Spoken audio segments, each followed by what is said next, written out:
میرے نبی پاک نے فرمایا 3 کام کرو تمہیں فائدہ ہوگا۔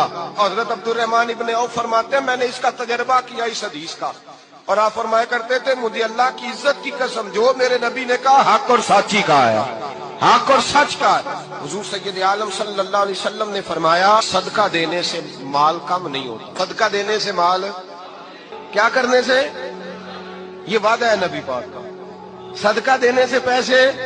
اچھا بتائے نا جی مجھے 1000 میں سے 500 دے دیا تو باقی کتنے رہ گئے؟ تو حضور فرما رہے ہیں کم نہیں ہوتے۔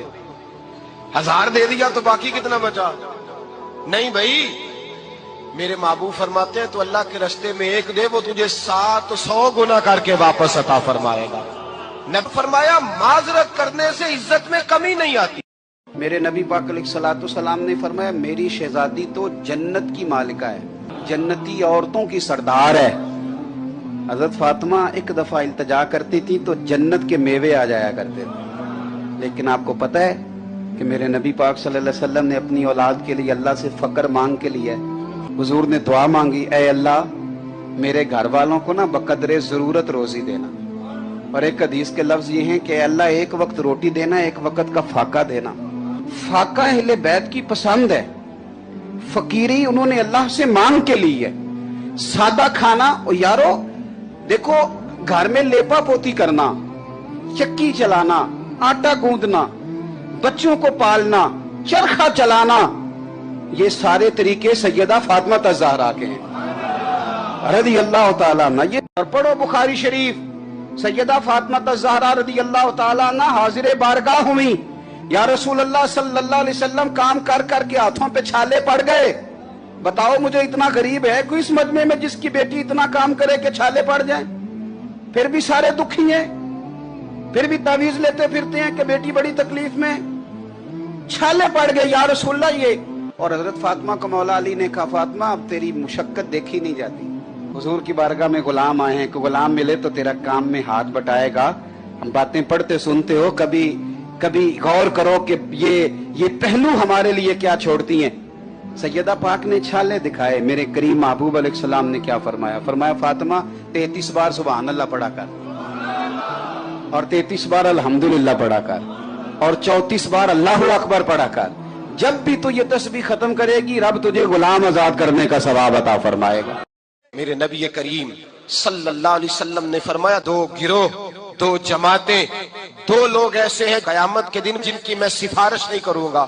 صحابہ کرام کی آنکھیں کھل گئیں، حیرت کے ساتھ کانپتے ہونٹوں سے، لرزتی آنکھوں سے دیکھنے لگے، محبوبہ وہ کون سے ایسے کم نصیب ہیں جو صبح قیامت آپ کی رحمت للعالمین سے بھی محروم رہیں گے، جنہیں آپ کی شفاعت قیامت میں بھی نہیں ملے گی، وہ بد نصیب کون سے ہیں؟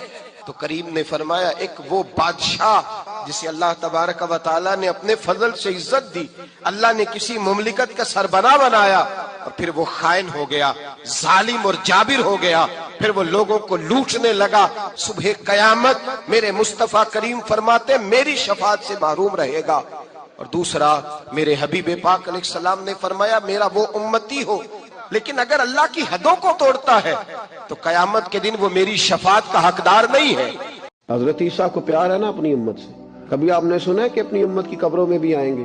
حضرت موسیٰ، جناب نوح علیہ السلام، حضرت ابراہیم، لیکن یہ بھی تیرے اور میرے نبی کا پیار ہے، یہ تیرے پیار کرنے والے تجھے چھوڑ آئیں گے، اور قبر میں جیسے ہی تیری آنکھ کھلی سامنے حضور کے جلوے نظر آنے لگے۔ اور میرے نبی پاک علیہ السلام نے فرمایا میرا ظاہری طور پہ تمہارے بیچ رہنا بھی تمہارے لیے بہتر، میرا قبر میں جانا بھی تمہارے لیے بہتر۔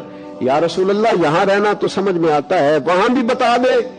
کبھی کسی ضعیف روایت میں بھی نہیں پڑھا کہ اماں قبر میں جا کے بچوں کے لیے دعا کرے گی، لیکن میرے نبی پاک علیہ الصلوۃ والسلام نے فرمایا میرا جانا اس لیے بہتر ہے کہ میں جب قبر میں پہنچوں گا نا تو تمہارے اعمال مجھ پر پیش ہوں گے، اگر اچھے ہوں گے تو میں سجدہ شکر ادا کروں گا، اور اگر مجھے پتا چلا کہ قبر میں کہ فلاں کے اعمال غلط ہیں تو فرمایا میں قبر میں بھی اس کی بخشش کی دعائیں مانگوں گا۔ صحابہ کرام نے عرض کیا تھا یا رسول اللہ صلی اللہ علیہ وسلم رب سے ملنے کو بڑا دل کرتا ہے، بڑی دیر ہو گئی نماز پڑھتے، عبادت کرتے، روزہ رکھتے، تسبیح پڑھتے، اب دل کرتا ہے اس کو دیکھیں بھی، اس کو دیکھیں بھی۔ وَإِذَا سَأَلَكَ عِبَادِي أَنِّي فَإِنِّي قَرِيبٌ تو رب کریم نے فرمایا محبوب جب میرے بندے تیرے پاس آ کے میرا پتہ پوچھیں تو ان سے کہہ دو میں قریب ہی ہوں۔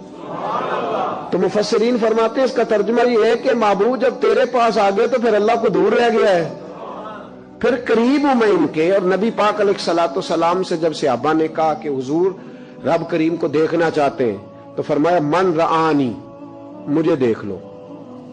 کیا کرو؟ مجھے دیکھ لو۔